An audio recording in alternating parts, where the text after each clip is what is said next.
Before the Seventh-day Adventist Church had a name, there was a publishing house, and that was the Review and Herald. Today, the mission of the Review and Herald Publishing Association is the same as it was when James White took his carpet bag full of pamphlets to the post office to mail them.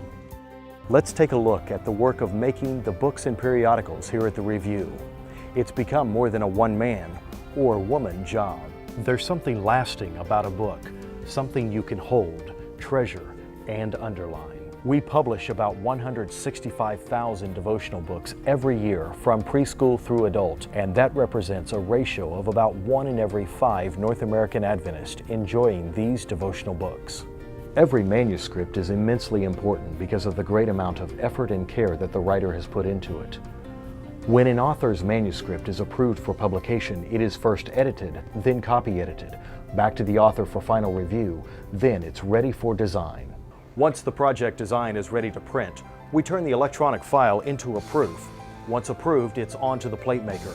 While this is the final product, it takes 4 colors to get this look. There's a plate for cyan, magenta, yellow, and black.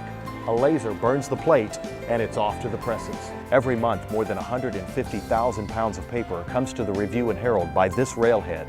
That's more than 4 tractor-trailer loads. Let's go inside and see what happens to it when it gets here. Once we receive rolls of paper, we store them here in our warehouse.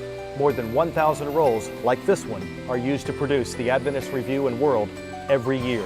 Let's head into the web press room. I'm going to have to shout a little bit because it's fairly loud in here. Let's take a quick tour of our N300 Harris press, starting back here at the Pacer unit and working right up to the end of the press, where there's the delivered product. We're standing back here in the paster spot where the papers actually sit through the press from this shaft through 5 different color units. When this roll completes, it will slide through and the upper roll takes over from there.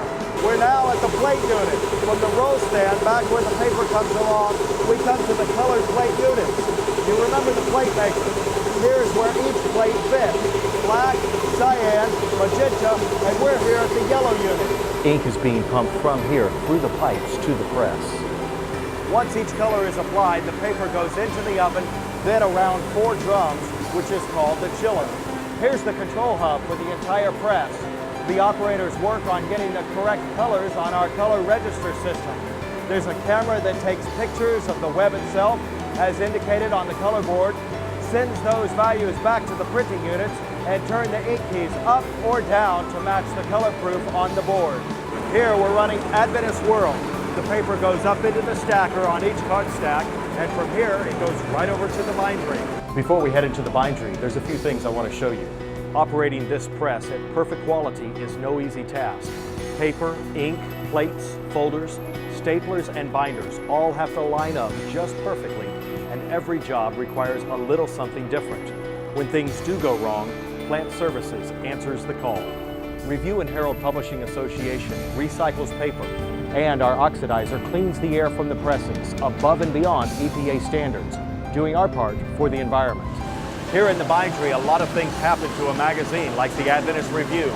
Multiple pages are compiled and stapled. Here, the periodicals are cut, hopefully a bit cleaner than that, then stacked for mailing, and by the time you get them, they're looking good. Out of the bindery, this inkjet printer will spray on the address. Then it's on its way to your home, your church, or your local Adventist book center. Now you've seen the process from hot off the press to your door. Thanks for joining us for this behind-the-scenes look at Review and Herald Publishing Association. We're working with you to spread the word, yesterday, today, and tomorrow.